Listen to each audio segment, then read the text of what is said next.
पहा नवीन एपिसोड्स एकदम add free.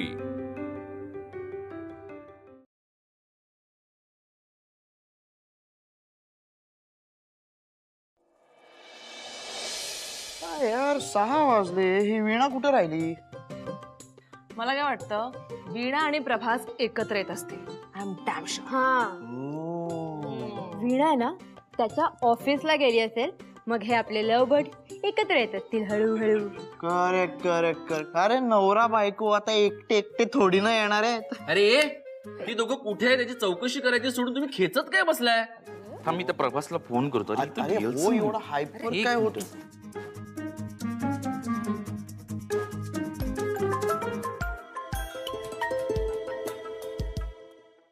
हा अंकल बोल.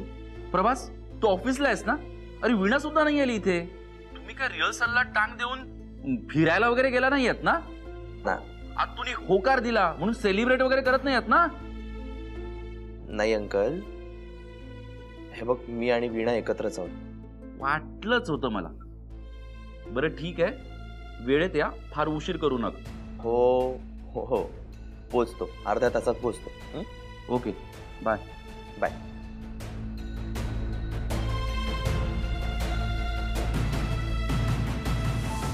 हा काय झालं? दोघे एकत्र आहेत की नाही? हो. बोलले होते मी दोघे एकत्रच असणार. मी बोलले होते. कधी? तुझ्या आधी मी बोलले होते. एक मिनिट पॉइंट असा आहे अंकल, आम्ही बोललो होतो ना. हा काय एवढा हायपर होतो तू? Correct. ऐका, माझ्याकडे एक प्लॅन आहे. What? काय? खूप महत्वाचं आहे. बोल बोल ना. पटकन. सांगतो नीट ऐका. हम्म. मला असं वाटतंय की आपण त्या दोघांचं लवकरात लवकर लग्न लावून दिलं पाहिजे, नाहीतर ते रिहर्सलला टांग देत राहतील.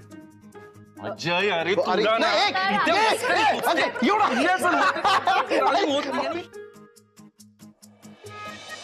वीणा, अंकलचा फोन आला होता, सगळे वाट बघतायत आपली. मग तुम्ही रिहर्सलला पुढे का ना? मी एकटा नाही वीणा, हे बघ आपण एकत्रच जाऊया. आणि तसे तू इथे एकटी थांबलेलं मला नाही आवडणार. प्रभास असं काय करताय? आत्तूशी बोलल्याशिवाय मी कशी काय येऊ? अगं पण रिहर्सल ती महत्वाची नाहीये का? आहे.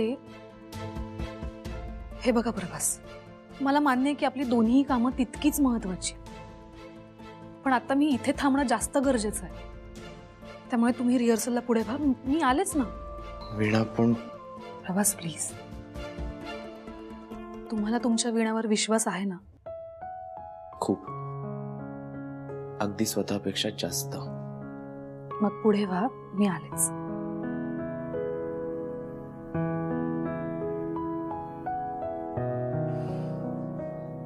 प्रभास व्हा ना पुढे, खरंच. ठीक आहे,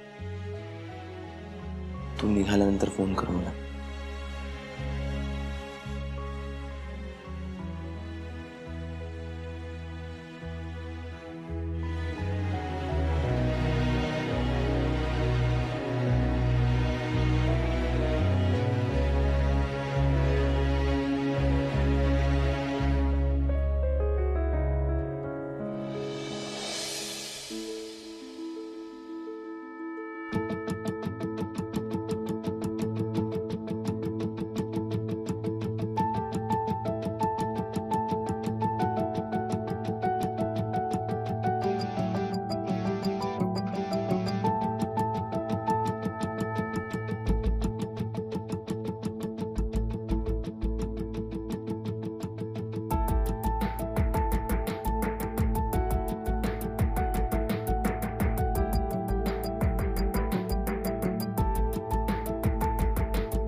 हॅलो हॅलो, ए तू परत का कॉल केलायस? येताय ना तुम्ही दोघं, की खरंच कुठेतरी बाहेर फिरायला जायचा प्लॅन केलाय? अंकल ऐक ना, हे बघ आम्ही नाही येत आहोत. वाटलंच होतं मला तुम्ही असं काहीतरी करणार. तुमचा बहुतेक काहीतरी प्लॅन बनवणार, आणि तू मगाशी जाताना तसं बोलला नाहीस, पण तसंच होणार. अंकल तसं काही नाहीये, मला इथे वीणासाठी थांबावं लागणार आहे.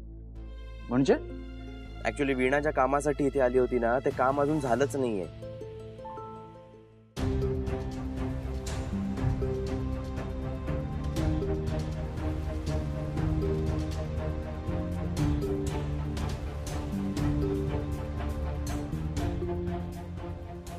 म्हणूनच मी वीणासाठी इथे थांबलोय. हा, नाही, बरोबर आहे तुझं.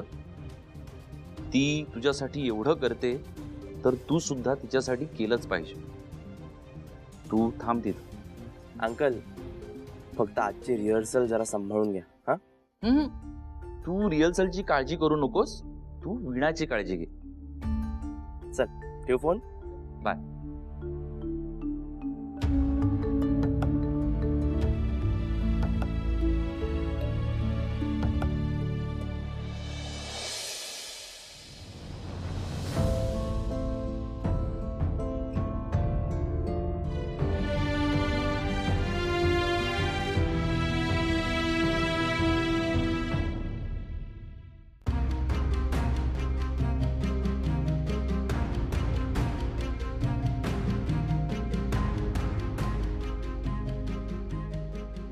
मिहीर, आज झालेलं शैलजा मीटिंग मॅडम. रेडी कर.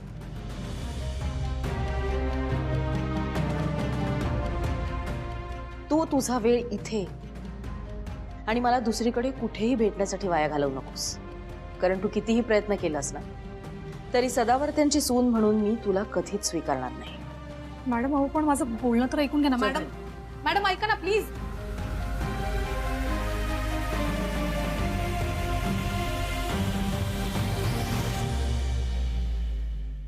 शैलजा मॅडम, मॅडम प्लीज माझं एकदा शांतपणे ऐकून घ्या ना प्लीज. तू ज्या क्षणी मला वचन देशील की माझ्या प्रभासला कायमचं सोडलंयस, त्या क्षणी अगदी शांतपणे बसून ऐकेन तुझं. तू घरी येतोयस ना? हो. मी तुला विचारलं. हा, मी गाडी घेऊन येतो माझी. चला ड्रायव्हर. सॉरी यार प्रभास.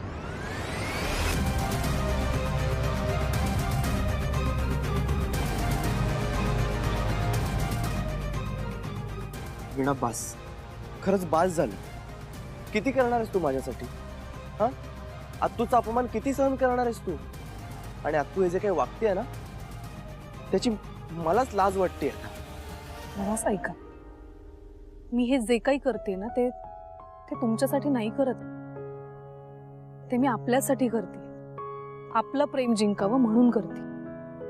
आपल्याला सोबत राहता यावं म्हणून करते. तुम्हाला आठवतंय बाबांचं मन जिंकता यावं म्हणून तुम्ही किती कष्ट घेतले होते, किती संघर्ष केला होता. आणि आता लक्षात आलंय माझ्या, जितका मोठा संघर्ष तितकं प्रेम घडतं.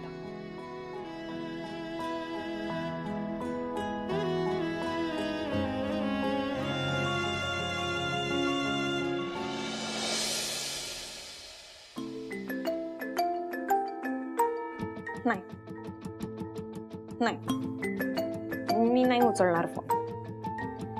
सकाळी केवढा बोलला मला. आता नाही उचलणार मी फोन. का उचलू? फोन उचल ना. काहीतरी काम असेल, नाही तर उगाच करतो का फोन तो? नाही नाही.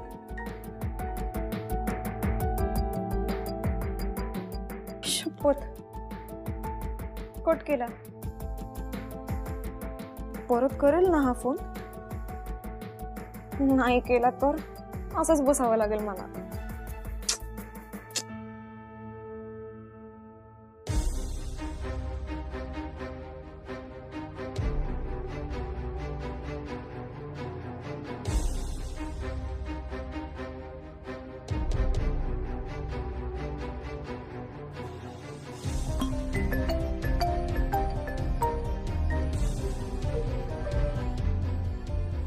हॅलो उर्मी. काय करतेस? मी तुला एक महत्वाची बातमी द्यायला फोन केलाय. आत्याने आज वीणाची वाट लावली.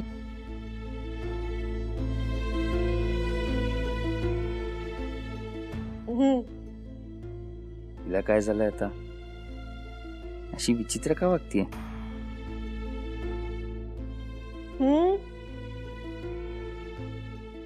अगं, आत्याने आज वीणाला दिवसभर ताटकळत ठेवलं. प्रभासवरून काय वाटेल ते बोलली तिला. आय एम शुअर तिला खूप हर्ट झालं असणार. वीणा घरी आल्यानंतर काय होतंय मला सांगशील?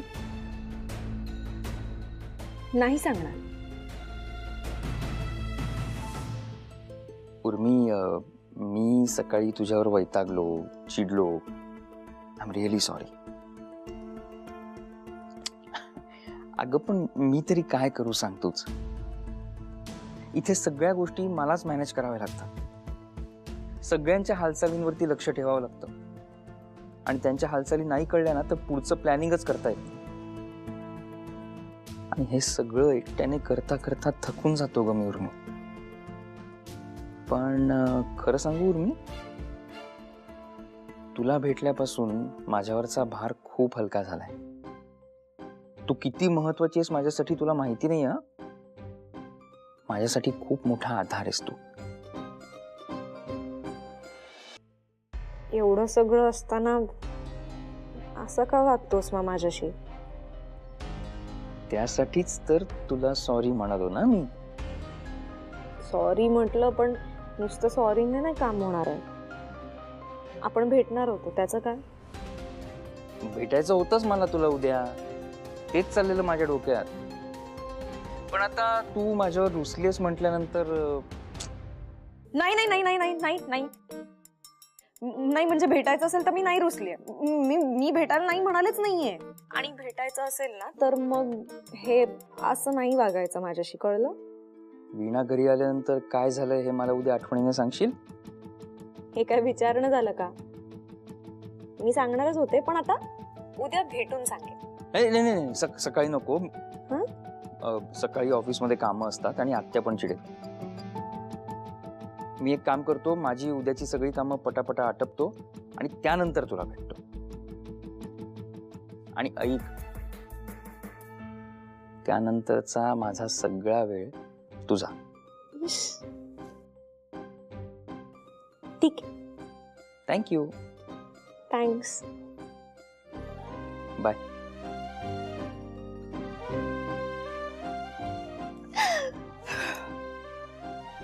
आता उद्या भेटून त्याला तो शर्ट गिफ्ट करेन आणि इम्प्रेस करेन.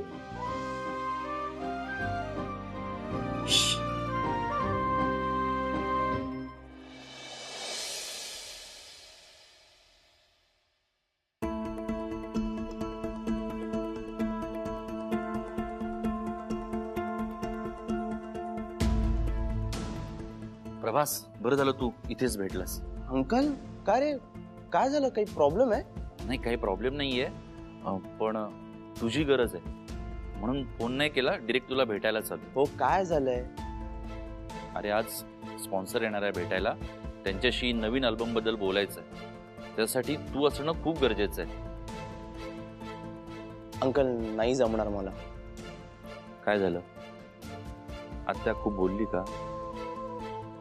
खूप बोलली किंवा कमी बोललीचा प्रश्न नाही अंकल. आता तू ना वीणाच्या विरोधात बोलते, हा प्रॉब्लेम आहे. प्रभास, मी तुझं टेन्शन समजू शकतो, पण यार आजच्या डिस्कशन मध्ये तुझं असणं खूप गरजेचं आहे. अंकल, हे बघ, खरंच नाही जमणार. अरे ऑफिसमध्ये ना खूप काम आहे आणि आता हलगर्जीपणा करून चालणार नाहीये मला. हा, ऑफिसचं टायमिंग संपल्यानंतर मी आलो तर चालणार आहे का? नाही ना, तेच म्हणतोय मी. तुम्ही भेटून घ्या प्लीज.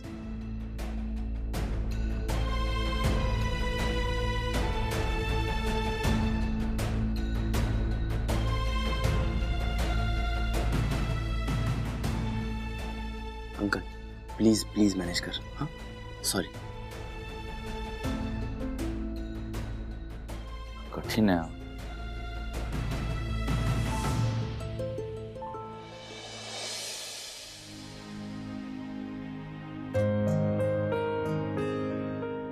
जय हरी विठ्ठल. इतके प्रयत्न करते वीणा, पण शैलजा सदावरती काय ऐकायला तयार नाही.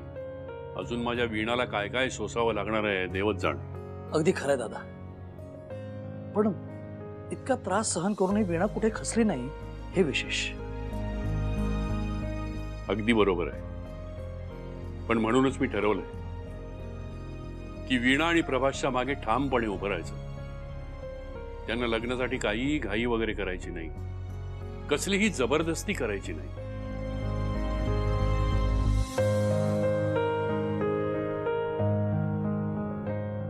रामकृष्ण हरी वासुदेव. सुखी राहा. अरे यशस्वी हो. मनोहर, मी जरा गावामध्ये जाऊन येतो, थोडं काम आहे माझं. आलोच थोड्या वेळात. आलो लगेच. वीणा, हा मामा.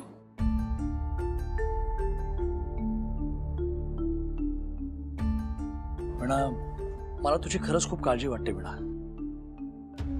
शैलजा तुला इतका त्रास देते आणि मी एकदा जाऊन तिच्याशी बोलू का? मामा नाही, नको प्लीज. हे बघ, प्रभासच्या आत्तूला जोपर्यंत आमच्या नात्याचं महत्व कळत नाही ना तोपर्यंत मी प्रयत्न करणार. कारण कसं आहे, तू जाऊन बोलशीलही आणि त्या ऐकतीलही, पण पुढे भविष्यात दर खेपेला तू नाही येऊ शकणार ना, आणि ते योग्यही नाही. त्यामुळे तू यात नको पडूस प्लीज. ठीक आहे.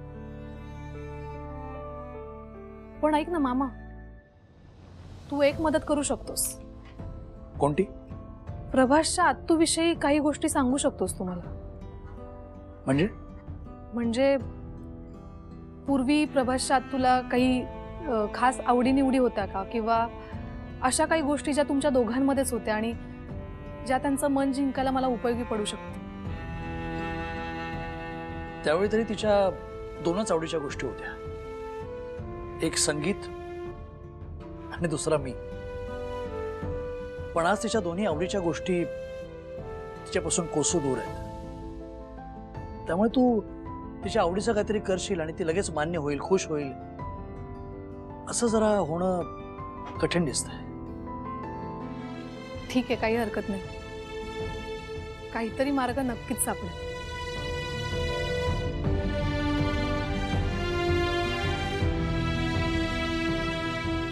वीणा, शैलजाला अजून एक गोष्ट खूप आवडायची.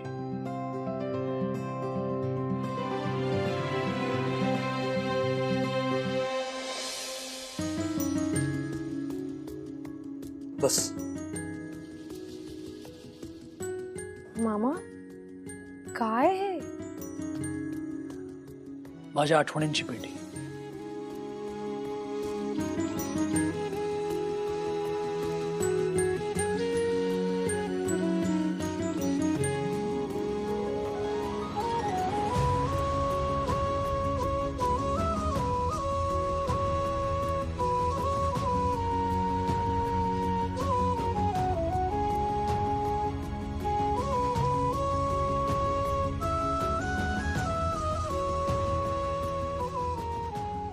मामा, ह्या किती छान दिसायच्या रे. आता दिसत नाही? अरे तसं नव्हतं म्हणायचं मला, म्हणजे तेव्हा जरा जास्त छान दिसायच्या. नुसतेच छान दिसायचे नाही तर सदा आनंदी असायची, खूप छान वागायची. कळतंय, त्यांच्या या फोटोतलं हसू. तिच्या चेहऱ्यावरचं जे हसू गेलंय ना वीणा, त्याला पूर्णपणे मी जबाबदार आहे. खरं तर तुझ्या आणि प्रभासच्या नात्यात जे काही प्रॉब्लेम्स आहेत त्याला सुद्धा मी जबाबदार आहे. मामा, अरे काय बोलतोस तू? मामा ऐक ना, नको ना हा विषय. हा विषय निघाला की तुला त्रास होतो, आणि मग तुला त्रास झाला की मलाही त्रास होतो.